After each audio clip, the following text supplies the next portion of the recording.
Bapak-bapak, ibu-ibu, saudara-saudara kaum muslimin rahimakumullah. Minimal 5 kali dalam sehari semalam kita mendengar seruan untuk mendirikan solat yang disebut azan.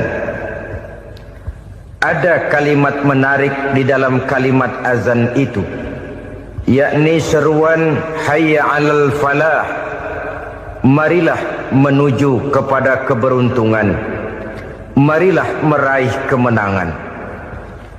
Seruan ini adalah kecenderungan dari setiap manusia, apapun warna kulitnya.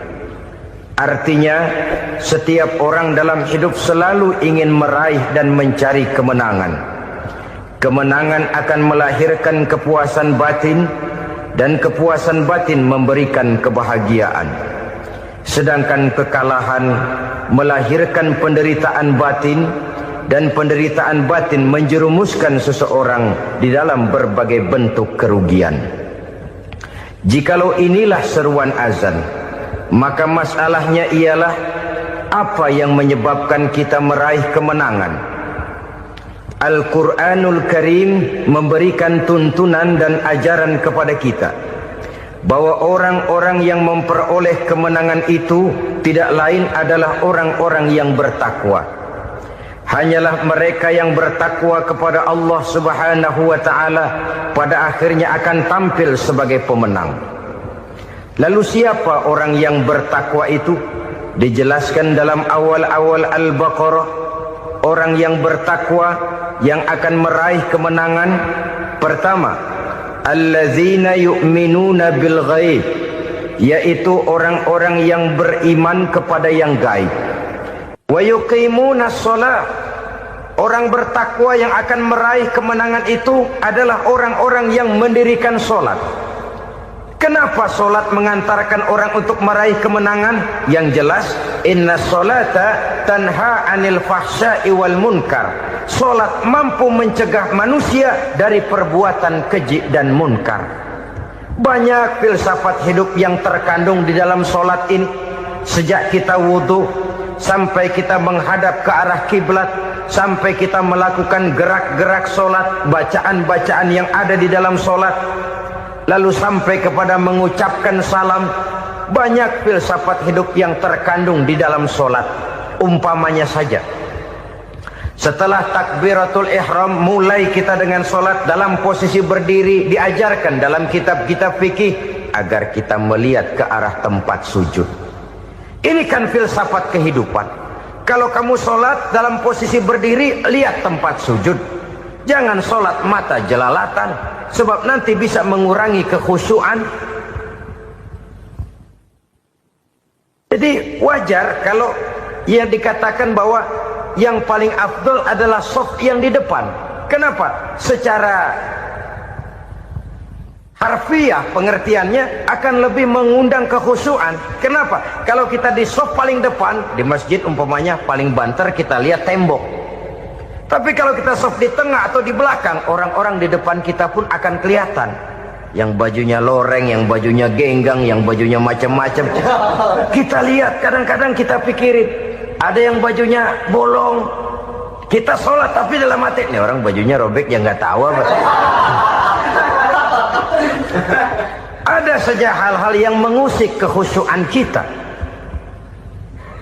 Oleh sebab itu diajarkan dalam posisi berdiri, lihat, arahkan pandangan matamu kepada tempat sujud. Ini kan filsafat kehidupan. Maksudnya apa? Kalau lagi diri, lihat dong tempat sujud. Kalau udah di atas, ingat dong sama yang bawah. Kalau sudah tinggi, ingat dong dari mana kamu berangkat. Kalau sudah berkuasa, bantu dong yang lemah. Kalau sudah kaya, santuni dong yang miskin. Kalau sudah alim, bimbing dong yang awam. Ini filsafat kehidupan. Dalam posisi berdiri, kau lihat tempat sujud. Ini akan melahirkan kepekaan sosial, di mana seseorang mau tahu kepada orang lainnya. Bagaimanapun kaya kita, tinggi pangkat dan jabatan kita, jikalau hidup hanya untuk kepentingan perut sendiri saja, rasanya belum membawa manfaat di dalam kehidupan kita. Tapi efek yang tertinggi sesungguhnya, solat mencegah manusia dari perbuatan keji dan munkar. Perbuatan keji dan munkar, walaupun kelihatannya mendatangkan uang, membawa keuntungan, tapi itu keuntungan semu, keuntungan sementara. Dengan menipu orang lain kita bisa dapat untung, tapi tidak membawa berkah. Dan itu adalah kerugian besar dalam kehidupan kita. Maka untuk meraih kemenangan harus dimulai dengan membentuk kepribadian yang tegar, memiliki sandaran vertikal yang langsung kepada Allah Subhanahu wa ta'ala. Dan itu hanya bisa kita tempuh melalui jalur ibadah formal yang sudah ditentukan Allah, yakni solat yang 5 waktu. Untuk memperkuat itu ada solat-solat sunnah, rawatib, nawafil sebagai terminal-terminal kontrol cadangan untuk memelihara stabilitas temperatur batin di dalam kita berhubungan dengan zat yang maha gaib, yaitu Allah Subhanahu wa ta'ala. Orang sering bertanya, Pak, itu tetangga saya nggak sholat, duitnya nggak habis-habis, Pak. Nggak sholat tapi mobilnya tambah terus, nggak sholat tapi usahanya makin maju. Tapi di sisi lain ada orang yang rajin sholat, rezekinya butak bener. Anaknya mana kurus, mana korengan. Saudara hadirin ma'asyiral muslimin rahimakumullah. Harus saya katakan bahwa solat memang bukan untuk cari duit. Solat adalah sandaran vertikal kita kepada Allah. Sedangkan soal rezeki itu berkaitan dengan sifat Allah maha pengasih dan maha penyayang. Allah maha pengasih, siapapun dikasih kalau mau usaha. Allah maha penyayang, tidak semua orang disayang oleh Allah Azza wa Jalla. Dan belum tentu banyak harta itu merupakan nikmat. Mungkin juga istidraj. Artinya istidraj itu dikasih tapi diambulin, kalau bahasa Betawinya itu. Dikasih tapi diambulin, itu bukan merupakan nikmat sesungguhnya, lebih merupakan azab dari Allah Subhanahu wa ta'ala. Agama mempunyai sistem solat, dan kita umat Islam telah dituntun oleh Allah Subhanahu wa ta'ala yang wajibnya 5 kali dalam sehari semalam mendirikan solat. Dan itu tentu berada dalam jangkauan kemampuan manusia. Pada awalnya barangkali kita memang merasa solat itu satu kewajiban, tapi semakin kita hayati makna, manfaat dan filsafat yang terkandung di dalam ajaran solat, semakin sampai kita kepada keyakinan bahwa solat adalah keperluan kita. Sehingga pada waktu tertentu dinilai puncaknya, kita tidak lagi akan berkata saya wajib solat, tapi kita akan berkata saya perlu solat. Kalau kita sudah merasakan itu adalah keperluan kita, nah di sanalah kita baru akan merasakan ruginya kalau hal itu tidak kita laksanakan. Sepanjang kita masih berkata saya wajib sholat, kita akan lebih merasakan dia sebagai beban ketimbang sebagai keperluan. Yang jelas Allah tidak memerlukan ibadah yang kita laksanakan ini. Dengan kata lain, andai kata satu dunia penuh ini orang tidak ada yang sholat satu pun, Allah tidak akan turun dari jabatan Tuhan. Jangan lalu berpikir kalau kita ngambek se-RW kagak sembahyang Tuhan tekor kali ini ya. Tentu tidak. Itu perlunya kita, bukan perlunya Allah. Dan pada induknya kita akan berkata saya perlu agama. Kalau secara induk kita sudah memerlukan agama, maka konsep-konsep yang ada di dalam ajaran agama itu pun adalah juga merupakan keperluan kita. Baik dia bernama sholat, baik dia bernama puasa, baik dia bernama zakat, baik dia bernama haji, seluruhnya adalah keperluan kita. Dan sesuatu yang kita perlukan apabila tidak kita laksanakan akan melahirkan kerugian di dalam kehidupan. Jangan heran kalau kita membaca riwayat perjalanan hidup para salafus soleh, orang-orang soleh. Ada yang tahajud sampai 100 rakaat, Ada yang sholat malam kakinya sampai bengkak. Kita sekalinya bengkak biri-biri. Ada yang sholat membaca surah dalam Al-Quran sampai khotam Quran. Kok mau? Mereka sudah merasakan itu keperluan. Itu saja soalnya. Suatu saat pun jikalau kita merasa bahwa itu keperluan saya, kita pun akan melaksanakan seperti itu. Keperluan saya dalam kehidupan. Inilah yang kedua. Yang ketiga, orang bertakwa yang akan meraih kemenangan itu, wa mimma razaqnahum yunfikun. Mereka membelanjakan sebagian daripada rezeki yang diberikan Allah kepada mereka. Mereka infakkan di jalan Allah. Ada satu dialog menarik. Satu hari seorang anak muda bertemu dengan seorang kakek-kakek yang sudah dikenalnya baik. Bertanyalah anak muda ini, "Kek, umur kakek berapa tahun?" 15 tahun, kata si kakek. "Anak kakek berapa orang?" 1. "Harta kakek berapa banyak?" 15 juta. Si anak muda ini bengong. Lalu protes, "Kok kakek bohongin saya?" "Kenapa?" "Saya tahu umur kakek 70 tahun. Kenapa ngaku 15? Saya tahu anak kakek 5. Kenapa bilang 1? Saya tahu kakek miliuner. Miliaran uang kakek. Kenapa ngaku cuma 15 juta? Begini, kata si kakek tadi. Benar, umur saya 70 tahun. Tapi dari umur yang 70 tahun itu baru 15 tahun terakhir ini saya merasakan ibadah kepada Allah. Meninggalkan maksiat, jauh dari segala macam munkarat. Maka yang 15 tahun inilah yang benar-benar saya rasakan sebagai umur saya. Benar anak saya 5, tapi yang 4 susah diatur. Cuman 1 rasanya nih yang bakal jadi si buah hati belahan jantung pelanjut cerita penerus sejarah. Cuma 1 ini yang saya harapkan, yang akan jadi anak soleh, yang akan membuat saya menerima pensiunan pahala. Kalau yang 4 apek dah, nggak ada harapan. Yang 1 nyekek botol melulu. Oh begitu, iya. Lalu kenapa kakek bilang harta kakek cuma 15 juta padahal saya tahu kakek uangnya miliaran, depositonya banyak? Ya karena 15 juta itulah yang saya ingat yang pernah saya belanjakan di jalan Allah. Saya merasa itulah harta saya yang sebenarnya. Yang miliaran yang saya simpan di bank kelak, kalau satu saat saya mati, akan jadi rebutan di antara anak-anak saya. Iya kalau anak saya soleh kayak yang 1 ini. Kalau yang 4 tadi udah tulen dia bakal berantem dah berebut tuh. Jadi 15 juta yang saya belanjakan di jalan Allah inilah yang saya merasakan benar-benar harta saya yang sesungguhnya.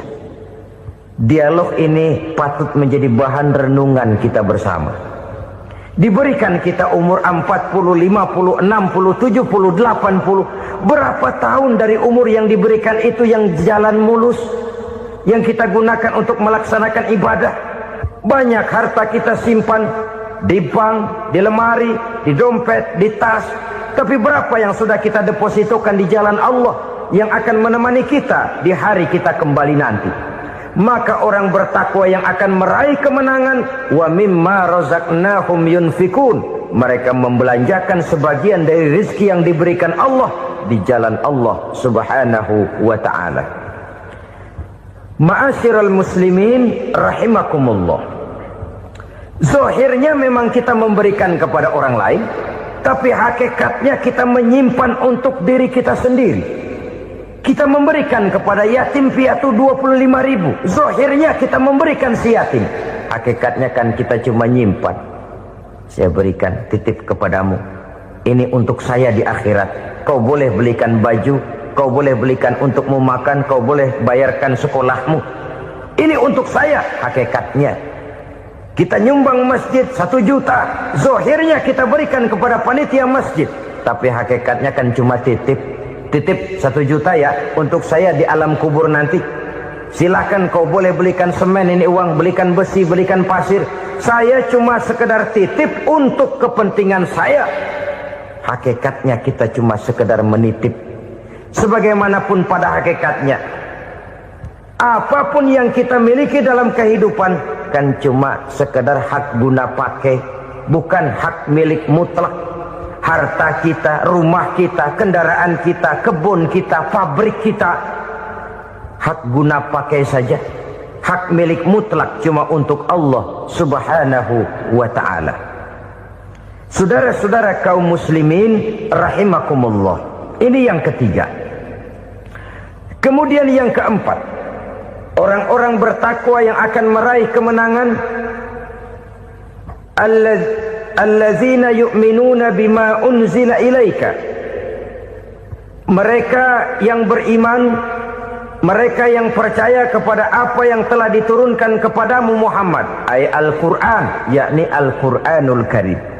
Setelah percaya kepada yang gaib, mendirikan solat, kemudian menginfakkan sebagian dari rezeki yang diberikan Allah, mereka juga lalu percaya kepada yang diturunkan terhadap Nabi, yaitu tidak lain Al-Quranul Karim. Sekali lagi di sini, percaya bukan hanya sekedar percaya saja, tetapi percaya lalu menjadikan Al-Quran itu sebagai pedoman hidup. Sebab memang Al-Quran itu adalah GBHM, garis-garis besar haluan muslim. Apa yang harus kita lakukan, apa yang harus tidak kita lakukan, bagaimana mestinya kita bertingkah laku dan berbuat, seluruhnya tercantum di dalam Al-Quranul Karim. Itu sebabnya ketika satu hari Aisyah ditanya bagaimana akhlak Rasul, beliau menjawab, kana Rasulullah sallallahu alaihi wasallam khuluquhul Quran. Akhlak daripada Rasulullah tidak lain adalah Al-Quran. Jawaban simpel ini memberikan gambaran bahwa keseluruhan daripada konsepsi Quran sudah diterjemahkan dalam kehidupan Rasulullah sallallahu alaihi wasallam. Karena kita tahu akhlak adalah keseluruhan dari gerak hidup manusia. Sejak ia berpribadi, berumah tangga, bertetangga, bermasyarakat, sampai kepada berbangsa dan bernegara, Al-Quran tetap memberikan sentuhan nilainya. Oleh karenanya, orang-orang yang bertakwa adalah orang-orang yang menjadikan Al-Quran sebagai pedoman dalam kehidupannya. Dan kita yakini Al-Quran diturunkan kepada Nabi Muhammad bukan merupakan produk Nabi Muhammad. Isi dan redaksinya langsung dari Allah Subhanahu wa ta'ala. Kemudian cirinya yang kelima, orang bertakwa yang akan meraih kemenangan itu, wa ma unzila min qablika. Tidak hanya sekedar percaya kepada yang diturunkan terhadap Nabi Muhammad, yaitu Al-Quran, mereka juga percaya kepada apa yang pernah diturunkan kepada para nabi, kepada para rasul sebelum Nabi Muhammad. Percaya kepada adanya suhuf, percaya kepada adanya Taurat, percaya kepada adanya Injil, percaya bahwa Allah dahulunya sudah menurunkan Taurat kepada Musa, percaya bahwa Allah sudah menurunkan Injil kepada Isa, percaya Injil ada, Taurat ada, diturunkan Allah untuk Isa dan Musa, tetapi tidak wajib mengamalkannya karena kita sudah diberikan Al-Quranul Karim. Ini yang perlu saya garis bawahi. Kita percaya Allah telah menurunkan Injil dahulu kepada Isa. Kita percaya bahwa Allah telah menurunkan Taurat dahulunya kepada Nabi Musa. Kadang-kadang ini dijadikan dalih, dikacaukan pengertiannya. Quran saja mengajarkan bahwa orang yang bertakwa harus percaya kepada Injil, maka pakailah Injil. Apalagi kalau ayat sebelumnya ditilap, dihapus, dihilangkan, Injilnya yang ditekankan, maka akan terjadilah penekanan yang salah arah. Karena salah arah akhirnya bisa merusak dan menghancurkan akidah. Ketika Rasul suatu saat pernah ditanya orang, "Ya Rasul, bagaimana sikap kita sebagai muslim terhadap Injil yang ada sekarang?" Beliau menjawab, la tukadzibuhu jami'an wa la tusaddiquhu jami'an. Jangan didustakan seluruhnya, jangan juga dibenarkan semuanya. Artinya, ini sudah merupakan gambaran dari Rasul bahwa dalam Injil yang ada sekarang masih ada ajaran-ajaran tauhid yang dibawa oleh Nabi Isa dan diajarkan kepada umatnya. Tapi juga dalam Injil yang sekarang ini sudah terkena intervensi dan investasi manusiawi. Karena itu Rasul menyimpulkan, la tukadzibuhu jami'an wa la tusaddiquhu jami'an. Jangan didustakan semua, jangan dibenarkan seluruhnya. Kita memang percaya Allah telah menurunkan Injil kepada Nabi Isa dulu, tapi kita tidak wajib mengamalkan Injil. Kita percaya Allah telah menurunkan Taurat kepada Nabi Musa, tapi kita tidak wajib mengamalkan kitab ajaran Taurat. Yang wajib kita percayai dan kita amalkan hanyalah Al-Quranul Karim. Kenapa? Oleh karena baik yang ada di dalam Taurat, baik yang ada di dalam Injil, tentu tercakup di dalam Al-Quran sebagai kitab terakhir yang diturunkan oleh Allah Subhanahu wa Ta'ala. Dan itu wajar. Kalau seorang pejabat mau mengeluarkan satu keputusan baru, tentu dia harus meninjau keputusan-keputusan lama. Andai kata dianggap tidak berlaku, dianggap tidak relevan lagi, maka keputusan-keputusan lama itu tentu sudah dianggap tidak berlaku. Sebagian daripada aturan-aturan dalam keputusan lama yang masih dianggap relevan tercantum dalam keputusan baru yang wajib diamalkan. Begitulah hubungannya antara Al-Quran, Taurat, Zabur, dan Injil. 4 kitab samawi yang diturunkan Allah masing-masing kepada Zabur untuk Nabi Daud, Taurat untuk Nabi Musa, dan Injil untuk Nabi Isa alaihimussalatu wassalam. Ketiga-tiga kitab itu kita percayai adanya. Kita yakini Allah telah menurunkan Zabur, Taurat, dan Injil. Tapi kita tidak wajib mengamalkannya. Yang wajib kita mengamalkannya sekarang ini tidak lain hanyalah Al-Quranul Karim saja. Karena ia mencakup apa yang ada di dalam Zabur, apa yang ada di dalam Taurat, dan apa yang ada di dalam Injil. Keotentikannya bisa dipertanggungjawabkan.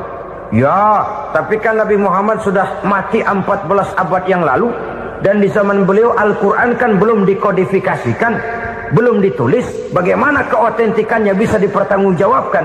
Mudah saja. Allah berjanji, inna nahnu nazzalna dzikra wa inna lahu lahafizun. Kami yang menurunkan Al-Quran dan kami yang akan menjaga dan memeliharanya. Allah turunkan Quran, Allah menjaganya. Bagaimana cara Allah menjaga Al-Quran itu? Banyaknya orang-orang yang hafaz Al-Quran. Hafaz Al-Quran 30 juz, 114 surah, 6.666 ayat. Sehingga jangankan satu kata, jangankan satu ayat, satu kalimat saja berubah, sudah akan timbul reaksi dan mudah dimengerti. Kenapa? Banyak orang-orang yang hafaz Al-Quran. Sedangkan pada setiap akhir tahun biasanya malaikat Jibril selalu mengadakan checking terhadap ayat-ayat yang diturunkan pada waktu itu. Di zaman Nabi sendiri sudah ada usaha kodifikasi. Dan yang lebih luar biasa lagi, sampai hari ini tidak seorang pun mampu membuat satu ayat saja semacam Al-Quran. Ke bahasa manapun dia diterjemahkan, naskah aslinya tetap ikut. Rujukan dasarnya tetap ada. Berdasarkan itu, maka tidak mungkin terjadi penyelewengan terhadap atau pemalsuan terhadap ayat-ayat Al-Quranul Karim. Kesuciannya, keotentikannya, kemurniannya bisa dipertanggungjawabkan. Ma'asyiral muslimin rahimakumullah. Oleh karenanya, konsepsi dasar daripada ajaran Islam ini memang tidak lain adalah Al-Quran dan Sunnah. Isi daripada agama Islam yang merupakan iman, Islam dan ihsan, konsepsi dasarnya tidak lain adalah Al-Quran dan Sunnah Rasulullah Sallallahu Alaihi Wasallam. Maka yang kita perlukan sekarang ini adalah terjemahan Al-Quran di dalam kehidupan kita. Dengan demikian, maka gaya kehidupan yang lebih Qurani itulah yang kita dambakan. Kita perlu memang terjemahan Quran dalam bahasa Inggris, dalam bahasa Belanda, dalam bahasa Jepang, tapi yang lebih kita perlukan adalah terjemahan Quran di dalam kehidupan kita. Konsekuen, tidak memanipulasi, ringan sama kita jinjing, berat sama kita pikul. Jangan kalau lempengan ayat Quran tuh kira-kira enak diamalin, keras teriakan kita. Giliran kira-kira ayat Quran itu mukul kepala kita sendiri, diam kita. Itu ciri yang pernah disindir Allah dalam awal-awal Baqarah juga. Ciri beragamanya orang yang munafik. Kullama adha'a lahum masyawfi, kata Allah, wa iza azlama alaihim qamu. Apabila terang mereka jalan, apabila gelap mereka berhenti. Artinya kalau kira-kira di Islam nguntungin, rame-rame pada teriak Islam. Tapi ketika diminta untuk berjuang, ketika dituntut untuk berkorban, rame-rame mengundurkan diri. Nasib agama tidak ubahnya seperti daun pisang yang dikait orang di tepi jalan lantaran tak berpayung di ketika hari hujan. Manakala hujan usailah sudah, daun itu pun dicampakkan di tepi jalan, diinjak pula orang nan lalu. Artinya orang menjadikan agama cuma sebagai lipstick, decoration only, tidak konsekuen. Hanya pada saat-saat kelihatannya Islam membawa keuntungan, rame-rame orang teriak-teriak tentang Islam. Tapi jikalau diminta berjuang, jikalau dituntut untuk berkorban, biasanya rame-rame juga mengundurkan diri. Jangan heran kalau mayoritas hitungan kita, tapi minoritas peranan kita. Kuantitas kita dalam jumlah, tapi dalam kualitas kita lebih sering jadi penonton daripada jadi pemain. Padahal itu sangat tidak boleh terjadi. Umat Islam di Indonesia harus bangkit. Umat Islam di Indonesia harus sadar akan keberadaannya. Tidak boleh hanya jadi penonton berpangku tangan. Karena memang agama kita juga mengajarkan untuk konsekuen di dalam menjabarkan ajaran-ajaran daripada agama kita. Kita sering jatuh menjadi umat yang lemah oleh karena kita ini tidak pandai menggalang kebersamaan yang diakibatkan tidak konsekuennya kita. Diistilahkan bahwa umat Islam di dalam menggalang kebersamaannya itu harus seperti orang main sepak bola. Saudara-saudara kan tahu orang main sepak bola itu. Orang main sepak bola, kalau pertandingan belum dimulai sih silakan saja kumpul di luar lapangan, atur strategi yang baik. Tapi kalau pertandingan sudah dimulai, turun ke lapangan hijau, jangan kumpul terus. Ada sepak bola gotong royong, mundur-mundur rame-rame, depan ke depan kumpul melulu mainnya. Kalah. Orang main sepak bola itu ya harus ada penyerang tengah, harus ada penjaga gawang, harus ada strikernya, harus ada kiri luarnya, kanan dalamnya yang jadi backnya. Posisi boleh bermacam-macam, tapi yang penting saling ngoper untuk menggolkan gawang lawan. Begitulah umat Islam ini. Boleh ada yang jadi pejabat, boleh ada yang jadi pengusaha, boleh ada yang jadi petani, silakan ada yang jadi seniman, ada yang jadi penyair, ada yang jadi artis sekalipun. Tapi kalau sudah berhasil menguasai bola, jangan lupa operannya. Operan itu yang langka. Kita ini muslim kadang-kadang kalau sudah memegang menguasai bola, kalau belum mau mampus, belum mau ngoper. Nanti kalau sudah nggak punya bola, baru mau ngoper. Kalau sudah dengar-dengar mau dekat pensiun, baru mau jihad, baru mau berjuang, baru mau ngurus pesantren. Tanda tangan sudah tidak laku, memo sudah tidak dihargai, baru mau berjuang. Kemarin kemana mas? Kita tidak pandai memanfaatkan posisi. Dengan kata lain, kalau kembali kepada persoalan kita, konsekuensi kita terhadap agama yang kita anut ini belum ideal. Kita masih lebih sering berislam ini pada saat-saat yang menurut perhitungan kita membawa keuntungan. Tapi kalau diminta berjuang, dituntut berkorban, yang itu pun hakikatnya adalah untuk kepentingan kita juga. Allah tidak pernah menuntut kita untuk jihad bagi kepentingan Allah, itu tidak. Berjuang menegakkan agama Allah, apakah untuk kepentingan Allah? Tidak. Untuk kepentingan kita. Sebab nilai-nilai jihad itu pada akhirnya akan membawa kita kepada satu kebahagiaan. Setidaknya kalau tidak di dunia, tentu di akhirat sebagai syahid. Oleh karena itu, pada bagian akhir ini saya ingin mengajak, marilah kita konsekuen. Sekali kita berkitabkan Al-Quranul Karim, mari dia kita jadikan pedoman. Jangan cuma kita jadikan sebagai penghias dinding, pelengkap rumah, bahwa di rumah kita ada Al-Quran, tapi yang baca kecoa. Habis pada bolong tuh Quran. Yang penting kan punya Quran. Ditaruh di pintu rumah. Biar apa? Biar kuntilanak kagak masuk katanya. Ya apa itu nasib Quran? Cuma kerjanya jaga pintu, ngusir kuntilanak, ngusir memedi. Bagaimana kita hidup menurut tuntunan Al-Quran? Kadang-kadang tidak pernah menjadi masalah bagi kita. Maka bagaimanakah Al-Quran akan mungkin membawa keberkahan dalam hidup kalau ajarannya kita injak-injak dalam keseharian kita? Mewujudkan gaya hidup yang lebih Qurani, itulah yang akan kita rintis di dalam kehidupan kita. Bertahap, step by step, menurut kemampuan yang ada pada kita. Jika jalan ini tidak bisa kita selesaikan, percayalah akan ada generasi penerus yang akan melanjutkan usaha dan cita-cita mulia itu. Jadi percaya kepada Taurat, percaya kepada Injil, sekadar percaya Allah dahulunya sudah menurunkan itu. Tapi kita tidak wajib mengamalkannya. Kenapa?